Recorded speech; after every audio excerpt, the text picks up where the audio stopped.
Considered first responders. Good evening and thanks for joining us at 9. I'm Sean Gables. Good evening, Sean, and good evening to you. I'm Rick Fulbaum. Kroger wants the government to step in to help protect their employees. CBS 46's Jamie Kennedy learning a Kroger employee at a store in East Atlanta has just tested positive. There's no precautions really being taken in the store. A Kroger employee who's tested positive for the coronavirus. And she tested positive on yesterday. Calling out the store for what she says is an unsafe environment for employees and customers. Should have been more measures taken to try to ensure that they kept people away from them. It was like people reaching over her, trying to grab products and stuff, to make a purchase. Kroger wants the government to reclassify its employees as extended first responders or emergency personnel. The company hopes the designation will make sure its workers get priority access to masks and gloves. Kroger says it's already taken steps to keep associates and customers safe. The sick employee's family says she refutes that, but says they have reached out to her. Well, as far as I know, they're trying to see if they can go on and get her, some type of paid compensation for the time that she's going to need off. I reached out to the company specifically asking them about their cleaning protocols and about how many employees have tested positive for the virus, and we are yet to hear back from them. In Atlanta, Jamie Kennedy, CBS 46 News. Jamie, thank you. And some of those grocery stores are now offering special hours for those on the front lines of the coronavirus outbreak.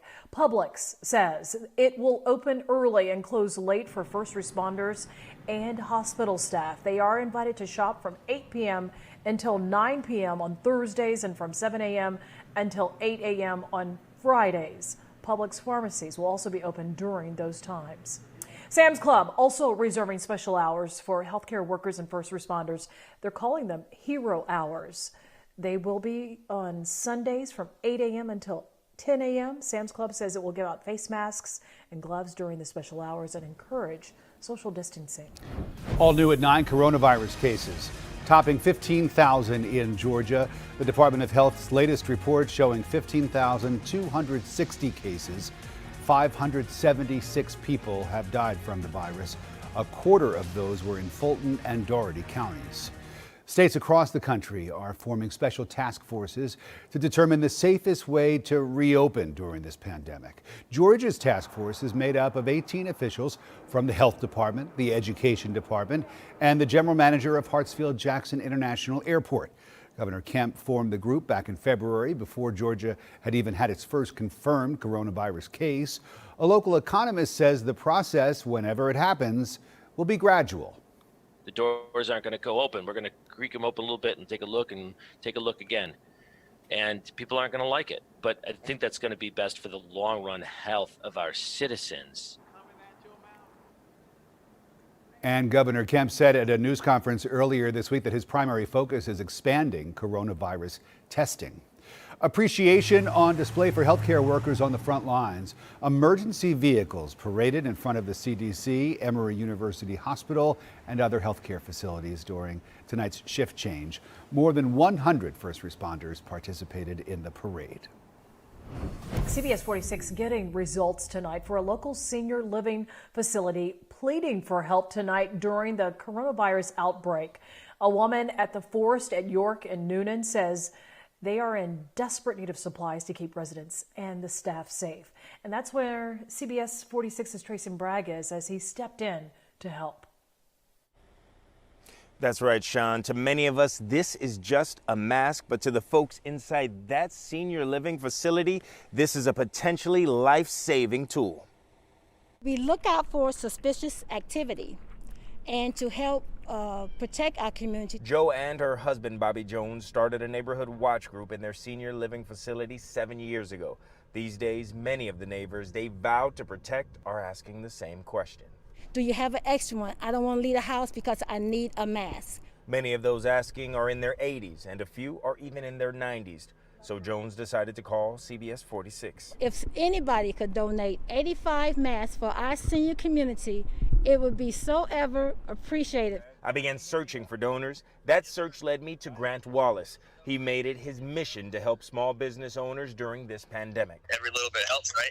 Turns out he decided to add senior citizens to that list. I will donate. That is what you should be. And just like that, 100 masks are headed to Jones and her neighbors. And whoever it is, thank you from the bottom of your heart, and may God return it in sevenfold back to you.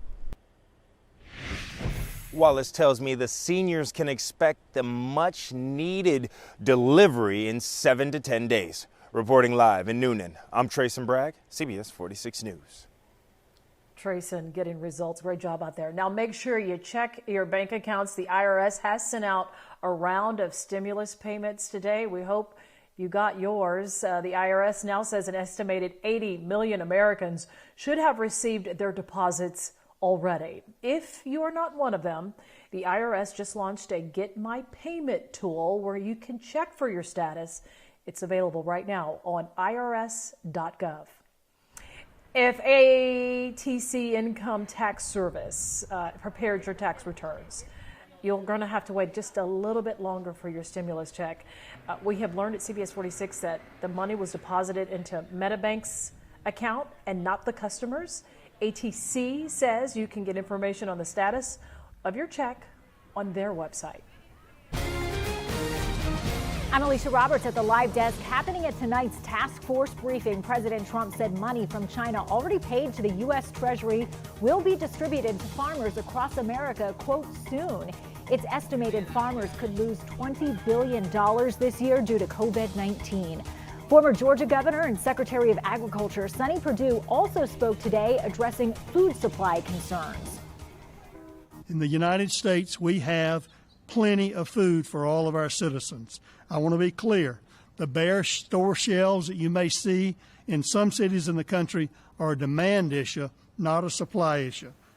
Also late today on Twitter, Governor Kemp encouraging residents to visit georgiagrown.com to support local businesses. Alicia Roberts, CBS 46 News. There is already a chill in the air tonight. Current temperatures falling into the 40s across many areas outside of